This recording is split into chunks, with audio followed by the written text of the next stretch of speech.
What's the deal, y'all? This your man King Eric, the Media Assassin, coming at y'all with another video. Subscribe to the like button for me. So, I found this very odd.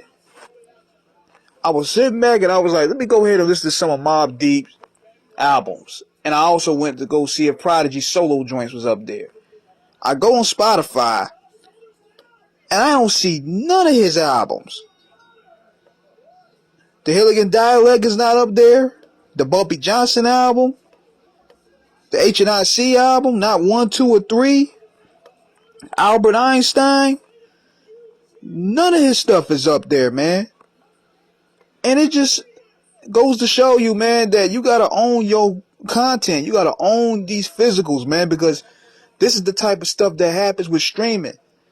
They get control of the music and what not to be played and what not to be advertised. So this is a situation where it does disservice to P.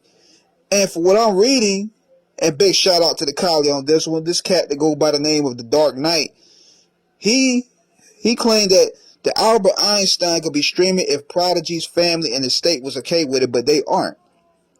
Prodigy's family has control over most of the music he made in the latter half of his career.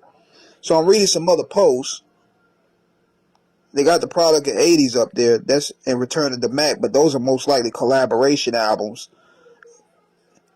I'm looking at more posts here, but it just does a disservice, man. I mean, when these estates handle a lot of the business, and a lot of times it does disservice to the artist. So he said here, last I heard, there was a little chance of them getting resolved anytime soon. Serious six figures at play owed by P to a few entities in the music business as well as the IRS. I actually have heard a couple rumors from decent sources. I know that P didn't have a last will effect at the time of his passing. Sounds pretty crazy considering he had a serious medical issue. But I've heard a couple people say this.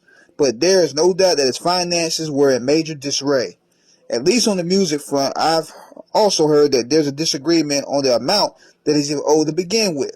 So any music that could come out is being held up until there's an agreement on how much is owed. Last I heard, before 2022, neither side wanted to budge. Unfortunately, I don't think people owed money are rushing to get squared away. They realize there's not a ton of money to be made off Prodigy's new music in the same way as his older Mob catalog for licensing ethic. There have also been some updates in 2022 that Alchemist and Havoc are very optimistic, and at least to be able to release some of P's music on their end of things. A teaser trailer was released earlier this year for Hilligan Dialect 2, up-and-coming Prodigy solo album, so that's a good sign. But the lack of any of his solo catalog popping up online isn't a great sign. I feel more optimistic when I see albums like Albert Einstein back on streaming. So this is where it stands right now. There's a corporate standstill between Prodigy's estate and these companies. And right now, it's just like the Big L situation. His music is basically held in hostage. But this is the reason why. So let me know what you guys think in the comments. This just goes to show. We stress this many times. Own your physicals.